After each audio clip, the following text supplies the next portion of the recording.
Hello my friends, my name is Wes. In today's video we're going to talk about confidence. What is confidence really? And what are the 6 steps that you need to take to raise your confidence level? The information in this video comes from the amazing book, The Confidence Gap by Russ Harris, and it draws very heavily on methods from acceptance and commitment therapy, ACT. So if you're interested, please go check out the book. I highly recommend it. So without further ado, let's get into the 6 actionable steps that you need to take in your own life to begin to raise your confidence level. What is confidence? Russ Harris in the book, The Confidence Gap, describes confidence as the ability to continuously take action on something no matter how you feel. And I love this definition because I think a lot of people think that confidence is just something that you have or you don't have. They think that it's something that you're born with. I was born with it. The fact of the matter is that confidence is something that is built over time. It's built through continuous action towards some kind of goal. All of us have things that we are confident in right now that we weren't confident in before. Think about when you were a child and you were learning to walk. And at first you had no idea how to do it, but now you probably walk every day. And that's a great example of one tiny skill that we feel very confident in. Even if you don't think of yourself as a confident person, remember that there are tiny things that we've all learned throughout our life that we're now confident in, and we got that way by taking action on them continuously. The issue with most people is that they don't take action because they are afraid. They're afraid that they will fail, they're afraid of how other people will look at them, or they are afraid that they just won't be good when they start it. So I like this definition of confidence because it encourages you to take action no matter how you feel. So now let's dive into the 6 steps to see how we actually get there.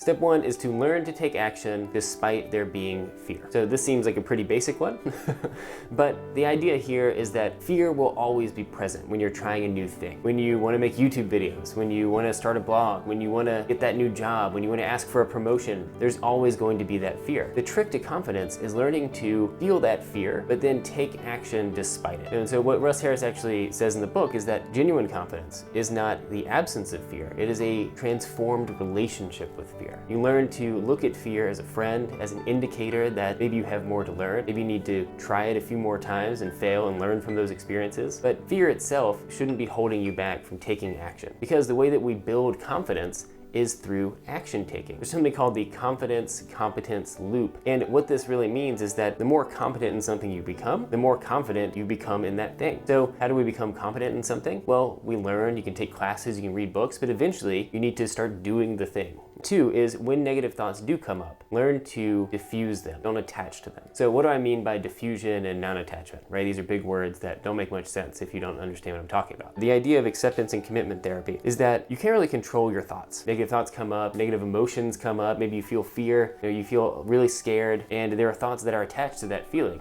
Thoughts like, oh, you're worthless, you can't do this, it's never gonna happen, oh, you're gonna fail, people are gonna laugh at you. All of these thoughts come up when you feel these feelings of fear. However, through mindfulness, by sitting there with those feelings, with those thoughts, and just observing them when they come up. Practice this next time this comes up for you. Sit in your chair before whatever you're about to do that's bringing up a lot of fear, and just breathe and let the thoughts come. All the thoughts that say you're worthless, that you can't do this, that it's gonna be really challenging for you, that people are gonna laugh at you, and just let them come up. And do your best to not attach to those thoughts. Just let them be there and recognize that the thoughts are just thoughts. They're not you, and they're not necessarily true. This is where CBT, cognitive behavior therapy, and ACT, acceptance and commitment therapy, kind of mesh, where you look at your thoughts objectively and you can recognize that they're not true, they're not attaching to you, they're not something that you have to believe, and you can even begin to challenge them too. You can begin to say, is that really true? Is that 100% true? Do I really believe that? And by learning to not attach to these thoughts, they begin to take on less power. And when they begin to take on less power, then you have the ability to act despite them. Now, don't get me wrong, the fear is still gonna be there. You might still be terrified, but that's when you can say, look, this fear doesn't really mean anything. I do not fear. You can still do something about it despite it being there. And that's really the trick here. So when negative thoughts come up, do not attach to them. Focus on diffusing them. Watch them, observe them, let them come up, realize that they are not that important, and move on. Step 3 is to practice self-compassion. So practicing self-compassion simply means that when these negative thoughts come up and you're observing them and they're really pushing you to think of yourself as worthless, as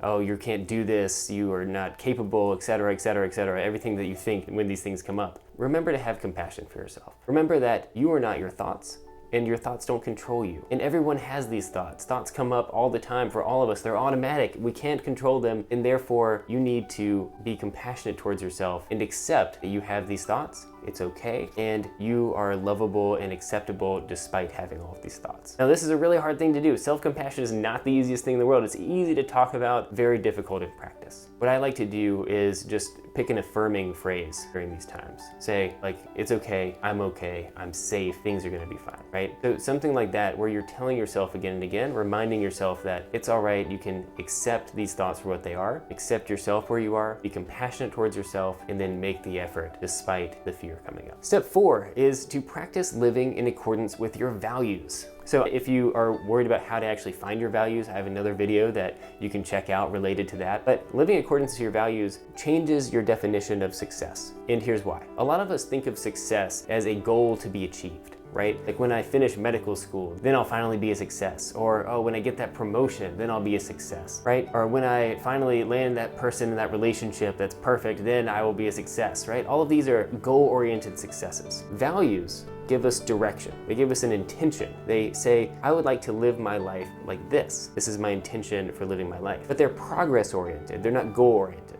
So what that allows you to do is, at the end of each day, you can look back and say, did I live in accordance with my values? And that gives you something to tie your success to, instead of something that could be a long way out, like graduating from medical school, for example, or could be something that is not really within your control, like getting that promotion. Right? In the end, that promotion is going to come down to your boss's decision to give you the promotion. No matter how much effort you put in, there's only so much that's in your control. Values are process-oriented. They're oriented around helping you focus on the things that are within your control that you can live up to every single day. Russ Harris in the book talks about trying actively to live towards your values, but holding on to them loosely. The thing to remember here is that values, as good as they are, can change and adapt over time. You can choose whether or not those values are good for you today or bad for you tomorrow, and adapt them accordingly. And if you're not living up to your values today, that just means that you can start over tomorrow. If you make a mistake on the path of living towards your values, that's where the self-compassion comes back in. That's where you say, I made a mistake. I didn't live according to my values today. However, I know I'm still okay. I can get back on track, and I'm not going to get down on myself about this. Right? And then you wake up the next day and you take a step towards living according to your values.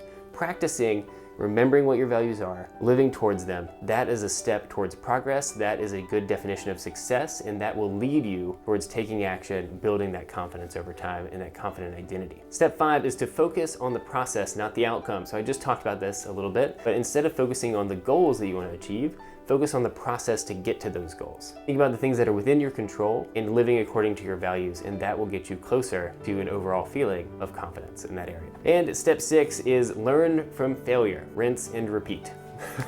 So learning from failure is essential. The whole idea of confidence is that you are taking action to live according to your values and to face fear. By facing fear again and again and again, you begin to overcome this sense of fear. You become more competent in whatever you're building skills in, and you will eventually feel more confident in that area. However, during that path, you will fail many times. A good example here is, again, learning to walk as a kid. When you started to walk, you didn't just stand up immediately from crawling and walk right through the door. You fell many, many, many times. When I was working in sales, I would have to make cold calls all the time.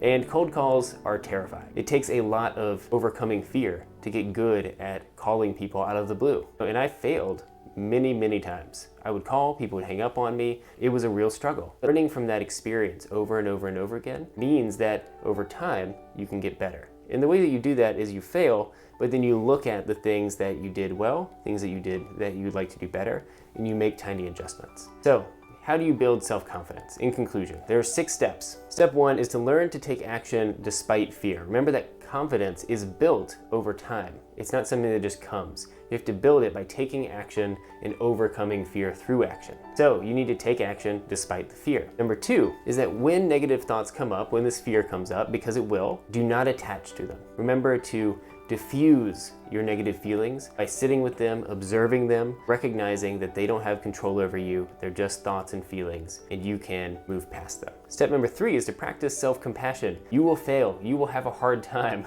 diffusing your thoughts and feelings. You will feel scared, and you will be bad at whatever you're trying the first many times. However, by practicing self-compassion, you are kind to yourself despite all of those difficulties. You remember that this is a journey, a process, and you will get to the end. You just need to be kind to yourself along the way. Step number 4 is to practice living in accordance with your values. Remember that finding your values is a good way to set direction in your life, and practicing living up to them, holding them loosely, remembering that it's okay if you fail sometimes, it's okay if those values need to change over time. The intention is there to drive you towards the direction that you want to go in order to be truly successful in the long term. Step number 5 is to focus on the process, not the outcome. Remember, you should be goal-oriented, but your goals don't determine your success. What you have control over is the process. Focus on taking steps one process at a time to reach that end result. Number 6 is to learn from your mistakes. Learn from whatever failures you have. Take a real accounting of what you did well, what you didn't do well, and make adjustments so that you can move forward over time. Those iterations over time will lead you to a sense of true accomplishment, real competence, and true confidence in yourself in whatever area you're trying to achieve.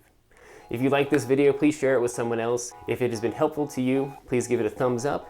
And if you can, please leave a comment down below with any suggestions for future topics that you'd love for me to cover. Thanks so much.